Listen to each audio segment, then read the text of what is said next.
നമുക്ക് രണ്ടാക്കും മീൻ ഭയങ്കര ഇഷ്ടല്ലേ? അപ്പൊ ഞങ്ങള് മാർക്കറ്റിൽ പോയ സമയത്ത് എന്ത് കണ്ടു? അപ്പൊ എന്താ നമ്മള് വിഭവം? നിറച്ചത്. അപ്പൊ കൂന്തൽ നിറച്ചാണ് നമ്മൾ ഇന്നത്തെ വിഭവം. ഒരു കോഴിക്കോടൻ സ്റ്റൈലാണ് അല്ലെ ഈ ഒരു എപ്പിസോഡ്. നമ്മുടെ ചാനലിന് മുമ്പ് കല്ലുമ്മക്കായ നിറച്ചുണ്ടായിരുന്നു. ഇത് വേറൊരു സ്റ്റൈലാണിത്.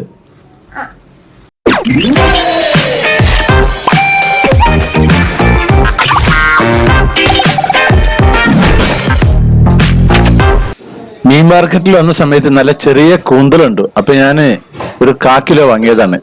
അപ്പൊ അതിനെ വീട്ടിൽ കൊണ്ടുവന്നിട്ട് ഒരു 10-15 ഉണ്ട് തോന്നുന്നു. ഏറ്റവും ചെറിയ സൈസാ, വലിയ സൈസ് അല്ല. അപ്പൊ ഇത് നമുക്ക് ക്ലീൻ ആക്കുന്നത് കാണാം.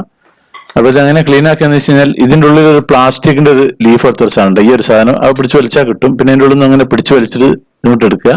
പിന്നെ അതിന്റെ ഉള്ളിൽ ക്ലീൻ ആക്കാനുണ്ട്. പിന്നെ ഇതിന്റെ തോല് ഇതിന്റെ മുകളിൽ ജസ്റ്റ് ഇങ്ങനെ അങ്ങോട്ടൊന്നും ഇങ്ങനെ ആക്കി കഴിഞ്ഞാൽ അങ്ങോട്ട് പോരും. പിന്നെ അങ്ങോട്ട് പിടിച്ച് വലിച്ചു കഴിഞ്ഞാൽ ഇതേപോലെ വളരെ സോഫ്റ്റ് ആണ്. ഇനിയിപ്പോ തോലുണ്ട് വിചാരിച്ചിട്ട് കുഴപ്പമൊന്നുമില്ല. അങ്ങോട്ട് ക്ലീൻ ആക്കുക. അതങ്ങോട്ടേക്ക് പിന്നെ മാറ്റി വെക്കുക. ഇനി ബാക്കിയുള്ള മെയിൻ സാധനം ഇതിന്റെ മുകളിൽ ഒരു മഷി ഉണ്ടാവും. ആ ഒരു മഷി 2 കണ്ണുണ്ടാവും. കണ്ണിന്റെ അവിടെ പിടിച്ചിട്ട് അത് ഞെക്കി പിടിച്ച് കളയുക. അത് പുറത്തേക്ക് എടുക്കുക. 2 ഭാഗമുള്ള അതും കളയുക. പിന്നെ ഈ അറ്റത്ത് ഒരു ചെറിയൊരു കറുപ്പ് ബ്ലാക്ക് ഇങ്ക് ഉണ്ട്, ഇതേപോലത്തെ അതും എടുക്കുക. പിന്നെ ഇതിന്റെ ടോപ്പിൽ ഇതേപോലെ ചെറിയൊരു പ്ലാസ്റ്റിക് പോലത്തെ ഒരു സാധനം കൂടി ഉണ്ടാവും, അതുകൊണ്ട് എടുക്കുക. ഇത്രയാണ് ഇതിന്റെ ക്ലീൻ ആക്കുന്ന പരിപാടി, ഈ ഒരു സംഭവം. അപ്പൊ ഇതാണ് ഇതിന്റെ മൊത്തം വേസ്റ്റ്. ഈ ഒരു പ്ലാസ്റ്റിക് പോലത്തെ ഒരു സാധനം, ഇങ്ങനത്തെ പിന്നെ തോലും ഇതൊക്കെ ക്ലീൻ ആക്കി ഞാനിപ്പോൾ റെഡിയാക്കി വെച്ചിട്ടുണ്ട്. ഇത് അതിന്റെ ഉള്ളിലുള്ള ആ ഒരു ഇതാണ്. ഇത് നമുക്ക് മുറിച്ച് ശരിയാക്കണം. ഇത് ഉള്ളിത്തണ്ടാണ്. ഉള്ളിത്തണ്ടിന്റെ ഞാൻ സീസൺ ആവുന്ന സമയത്ത് കുറച്ച് വാങ്ങി ഫ്രീസറിൽ വെക്കുന്നത്. അപ്പൊ ഫ്രീസറിൽ വെച്ചാൽ യാതൊരു കേടും വരില്ല. ഓരോന്ന് സെപ്പറേറ്റ് അങ്ങനെ നിൽക്കും. അപ്പൊ എനിക്ക് ആവശ്യമുള്ള ഞാൻ എടുത്തിട്ട് പിടിച്ച് വെച്ചിരിക്കുന്നു. നമുക്ക് മസാലപ്പൊടികൾ വേണ്ട ചെറിയ ജീരകം 1 സ്പൂണ്, പിന്നെ കുരുമുളക് 1 സ്പൂണ്, ഒരു സ്വല്പം മഞ്ഞ്, പിന്നെ ഗരം മസാല 1 സ്പൂണ്, ഉപ്പ് പാകത്തിന്. ഇതാണ് നമുക്ക് ആകെ വേണ്ട മസാലപ്പൊടികൾ.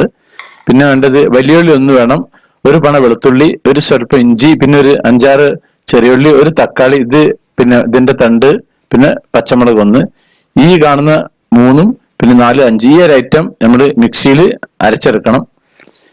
പിന്നെ നമുക്ക് ഇനി കുറച്ച് ഒരു കൈപ്പിടുത്തം തേങ്ങയും വേണം. തേങ്ങ ചിരങ്ങി, ഇതിപ്പോ ഒരു ടൂത്ത് പിക്കും വേണം ആ കൂട്ടത്തിൽ കൂടി. തേങ്ങ ഞാനിപ്പോ കാണിച്ചു തരാം.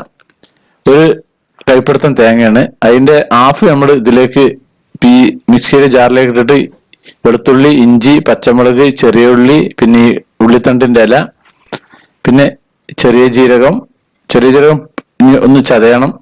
പിന്നെ ഈ തേങ്ങ നമ്മളൊരു ഹാഫ് തേങ്ങ എടുക്കുക. ഹാഫ് നമുക്ക് പിന്നെ ആവശ്യമുണ്ട്. ഇതൊന്ന് മിക്സിയിൽ ഇങ്ങോട്ട് ചതച്ചെടുക്കുക. അപ്പൊ അത് റെഡി ആയിട്ടുണ്ട്. അതവിടെ മാറ്റി വെക്കുക. ഇത് കൂന്തലിന്റെ ആ കണ്ണും ഒക്കെ ഉള്ള ഭാഗങ്ങൾ മുറിച്ച് വെച്ചാണ്. പിന്നെ തക്കാളി വേണം, വലിയുള്ളി വേണം. വലിയുള്ളിയും തക്കാളി ചെറുതാക്കി പൊടിപൊടിയായിട്ട് അരിഞ്ഞത് തന്നെ. അപ്പൊ ഞാൻ എണ്ണ എടുത്തിട്ട് വെളിച്ചെണ്ണയാണ്. അതിലേക്ക് ചൂടായിരുന്ന സമയത്ത് ഒരു നോൺ സ്റ്റിക്ക് പാത്രമാണ്. ഉള്ളി ജസ്റ്റ് ഒന്ന് വാടി വരിക. അപ്പൊ അതിലേക്ക് ഉപ്പിട്ടിട്ട് ഒന്നിങ്ങനെ ഇളക്കുക.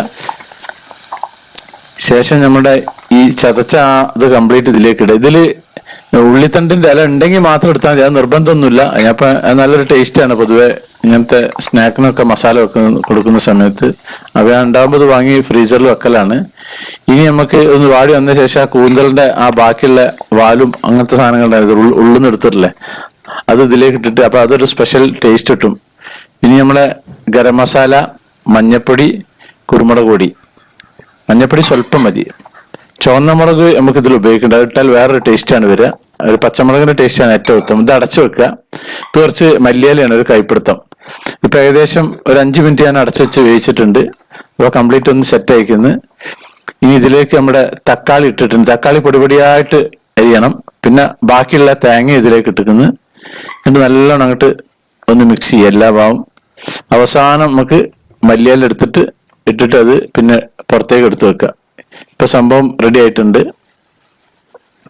ഇനി അതൊരു പ്ലേറ്റിലേക്ക് മാറ്റി വെക്കാണ്, ഒന്ന് ചൂടാറാൻ വേണ്ടിയിട്ട്. ഇതിന്റെ ബാക്കി വരുന്ന മസാല നമുക്ക് എടുത്തു വെച്ചാൽ വേറെ എന്തെങ്കിലുമൊക്കെ സ്നാക്കിലേക്ക് നമുക്ക് ഫില്ല് ചെയ്യാനൊക്കെ ഉപയോഗിക്കാം. ഇത് മൊത്തം ആവശ്യം വരില്ല. അപ്പൊ ഞാൻ കുറച്ച് അധികം ഉണ്ട്. ഇതൊന്ന് ചൂടാറാൻ വേണ്ടിയിട്ട് അവിടെ വെക്കുക. ഇനി ഇതിന്റെ ഫില്ലിംഗ് ആണ് മെയിൻ ആയിട്ടുള്ള സംഭവം. ഇപ്പൊ ചൂടാറി കഴിഞ്ഞിരിക്കുന്നു. ഇനി ഇതിങ്ങോട്ടേക്ക് നമ്മളെ ഒരു കൂന്തൽ അങ്ങോട്ടേക്ക് എടുക്കുക. എന്നിട്ട് ഒരു ടേബിൾ സ്പൂണോ അല്ലെങ്കിൽ നമ്മളെ കൈകൊണ്ട് ഉരുളാക്കിയിട്ടോ അതിൻ്റെ ഉള്ളിലേക്ക് ഫില്ല് ചെയ്യുക. അതൊരു ടാസ്ക്കാണ്. നല്ലോണം അങ്ങോട്ട് ഉള്ളിലേക്ക് അമർത്തി അവസാനം കൈയിന്റെ ഒരു ചൂണ്ടുവിരലുകൊണ്ട് ഒന്ന് പ്രസ് ചെയ്തിട്ട് അധികം ഓവറാക്കി ടൈറ്റ് ചെയ്യരുത്. കാരണം ഇത് ആവിയിൽ വേവിക്കുന്ന സമയത്തുള്ളതാണ്. അപ്പൊ ചിലപ്പോ പൊട്ടിപ്പോവും. അപ്പൊ ഒരു പാകത്തിനൊന്നും ഇങ്ങോട്ട് റെഡി ആയി കിട്ടിയാൽ മതി, ഫില്ലാക്കിയാൽ മതി.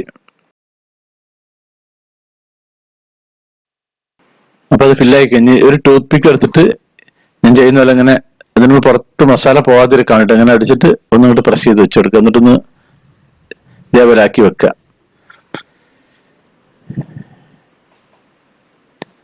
ഇതിപ്പോ കംപ്ലീറ്റ് ഒക്കെ റെഡി ആയിട്ടുണ്ട്.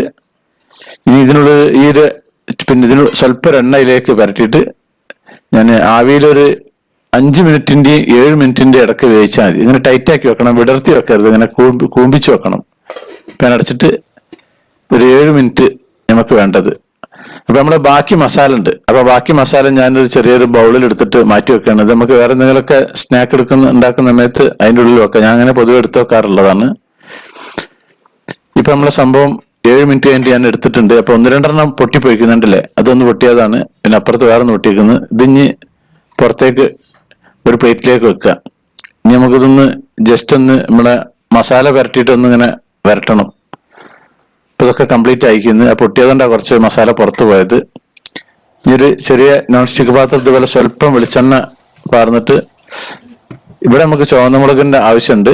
ചുവന്നമുളക് പൊടി ഇപ്പൊ കരിവേപ്പിൻ്റെ ഇട്ടിട്ടുണ്ട് ഞാൻ. ഒന്നിങ്ങനെ ചൂട് വാടി വരുന്ന സമയത്ത് ഒരു സ്പൂണ് നമ്മുടെ കാശ്മീർ മുളക് പൊടിയാണ് ഏറ്റവും നല്ലത്. എന്നാൽ എരിവ് അധികം ഉണ്ടാവില്ല, നല്ല കളർ കിട്ടുകയും ചെയ്യും. അതും സ്വല്പം ഉപ്പ് ഇടുക. എന്നിട്ട് ഒന്ന് സ്വല്പം ഒരു തുള്ളി ഒഴിക്കുക. പിന്നെ ഒരു ടൊമാറ്റോ സോസും കുറച്ച് ഒഴിക്കുക.